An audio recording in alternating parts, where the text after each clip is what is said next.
Alrighty, this is with the new update. So here we are.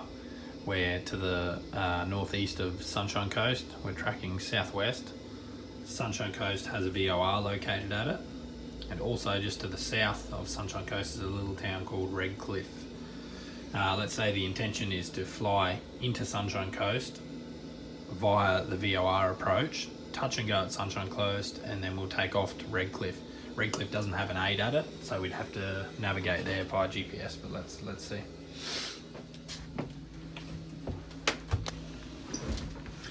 Alright, in our aircraft we have two radios, two navigation systems. We have NAV1, which is a 430, and we have NAV2, which is an old school simple VOR receiver.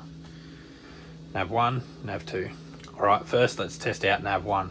Now, just so that we're definitely on the same page here, a 430 is capable of two jobs. It can navigate off satellite GPS information, but it also has a built-in radio VOR receiver. That comes up in this little box here. So let's say first we want to test out NAV1 and we want to fly into Sunshine Coast using NAV1, but we want to use the VOR receiver in it. Currently we're set to GPS, we don't want that, so we'd press the Cdi key. I'll jump over here. First we'll make sure we're in NAV1. Yep, definitely in NAV1. We'll hit the Cdi key. Cdi. Now we're navigating supposedly off the VOR receiver. It says VLOC, that's VOR localizer, so we should be going to this destination, this VOR. Now, I'll just hit clear on the screen to declutter. So ignore the fact that this is saying direct to Redcliffe, that's the GPS side of it. Completely ignore that. This should be taking us straight to the VOR at Sunshine Coast, 11420. To prove that it is, I've dialed up a dummy VOR frequency, 11100. That'll take us nowhere. So if I make this standby to active, we should lose the nav. Let's try it. Press the little V button. It switches, now active is 11100, and we just lost the nav.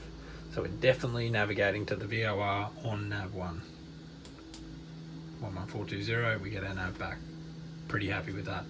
Righto, well let's test out that if we hit the CDI button, CDI should swap between navigating off the VOR, should navigate to the GPS information, which is currently set to Redcliffe. So we're still on NAV1, nothing to do with NAV2. We just want to change the internal source from VLOC to GPS. So I press this little CDI button, it changes, says GPS, and now we're navigating to Redcliffe via the GPS. Redcliffe GPS. To prove that we're definitely not heading to this localizer information, to this VOR information, I'm going to flip-flop these and put our dummy frequency in there. Bang, 11100, didn't change anything. That's because it's got nothing to do with this anymore. We're just navigating off the GPS side that says we're going to Redcliffe. Flip that all day long and it does nothing. So at this point, NAV1, the 430, is working perfectly. The GPS side of it is working perfectly. It's taking us to Redcliffe, and the VOR receiver within it is working perfectly when we flick it over to 11420 and change the source to VLOC. 100%, that's working sweet. Righto. Let's test out NAV2. So we come over here, we select, I should zoom out in case you see anything change.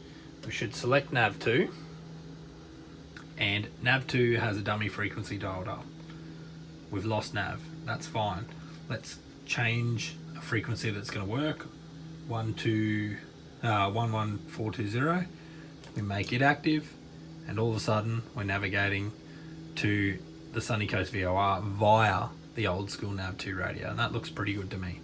Also, at the corner of the screen, I noticed that this standby RMI is giving us NAV2 information, regardless of how that switch is selected. This here will only ever display NAV2 information, and I'm happy with that. That's fine, that's a standby, let's ignore it. So, proving it works, put in dummy frequency on NAV2, we lose it. Good frequency, Sunshine Coast on NAV2, we get it there. That's cool, perfect. Everything's working, we're in NAV2. Now let's say we're inbound to Sunshine Coast via the NAV2 radio, everything's good, and we're going to touch and go at Sunshine Coast, and then we're going to take off and navigate to Redcliffe. Now Redcliffe doesn't have a VOR at it, it's only a small little airfield, so the only way we can get there is via GPS. So let's start setting up our GPS so that we don't have to flick too much on departure out of Sunny Coast. It's a pretty short trip to Redcliffe, so we just want to get it all in hand now. We're happy, we've freed it up, we're navigating off this. Alright, so we jump into the 430. We'd still leave it selected on NAV2, we're not going to use it yet. We pre-program this, we'll say direct to Redcliffe, enter. It already was, but now we've got a direct track to Redcliffe. It's set up, ready to go, and the only problem is, because I was using it on the VOR before, this thing here still says VLOC, right? So at this point, to get it fully set up, I'd want to put it back into the GPS mode. So, you know, it still wouldn't use the information because the information's just coming from here to here, because this is NAV2, this is what we've told it. But in preparation, I might hit the Cdi key. Now, if I press it, it shouldn't do anything. But notice the nav just changed. What actually happened was the 430 unit, not only did it switch between VLOC to GPS, but it also stole the nav, and now it's putting this information to the HSI. It shouldn't have done that. Now we got a conflict because we're in NAV2 over here, which should be taking us to this, but in reality we're actually tracking to Redcliffe. Now that's a bit of a gotcha, because if we start the approach into Sunshine Coast thinking that we're on 1142, we'd hit the deck, because it was never taking us there on this information. Cool. So the only way that I can see to fix this conflict where the switch is in NAV2 but the GPS is actually sourcing the HSI, the only way that I can understand to fix it, if it can't be done properly, we'll just have to disable that Cdi key for any time that this switch is sitting into NAV2. So if we're in NAV1, we get the Cdi key, we can swap it, VLOC, GPS, VLOC, GPS, that's taken us to the VOR. Now it's taken us to Redcliffe via GPS, that's all good.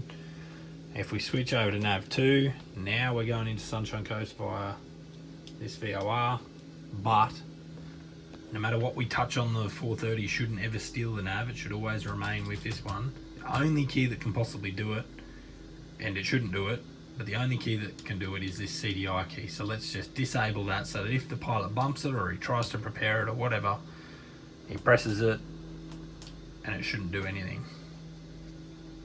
Cool, that's a bit of a workaround. The only problem with this workaround is the fact that if he wanted to fully get it set up and he wanted this to say GPS, even though he didn't want it active yet, the pilot might be sitting here, if it's disabled, he might be sitting here pressing this going, why isn't the GPS switching over, why isn't it? But that's a hell of a lot better than him pressing it in preparation only to unknowingly realise that the nav switched to it, which it shouldn't have, because the switch said NAV1.